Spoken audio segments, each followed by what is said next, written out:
आता बातमी आहे भाजपामधनं भाजपा प्रदेशाध्यक्षपदी रवींद्र चव्हाण यांची नियुक्ती होणार हे आता जवळपास निश्चित झाल्याची माहिती सूत्रांनी दिली आहे। मात्र त्याची घोषणा कधी होणार याबाबत मात्र अजूनही अनिश्चितता आहे।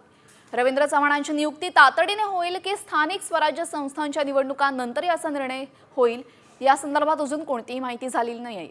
भाजपा महापालिका आणि नगरपालिका निवडणुकांचा रणशिंग शिर्डीतल्या अधिवेशनातून 12 जानेवारीला फुंकणार आहे आणि याच अधिवेशनामध्ये चव्हाणांच्या नावाची घोषणा होणार का याची उत्सुकता आहे।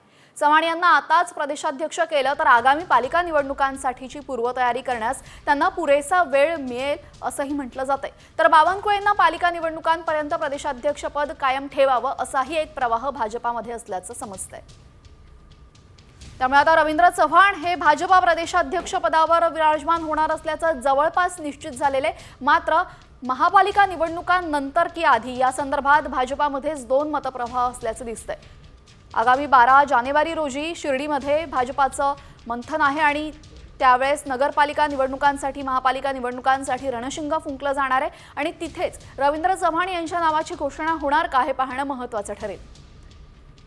रवींद्र चव्हाण यांच्या नावाची घोषणा जर आता केली तर त्यांना महापालिका निवडणुकांसाठी रणनीती आखण्यासाठी आणि एकूणच संघटनात्मक कार्य करण्यासाठी पुरेसा वेळ मिळेल असं काही जणांचं म्हणणं आहे। तर दुसऱ्या बाजूला जर बावनकुळेंकडे ही प्रदेशाध्यक्षपदाची जबाबदारी असेल नगरपालिका निवडणुकांपर्यंत तर जास्त बरं होईल असाही एक मतप्रवाह भाजपामध्ये दिसून होते।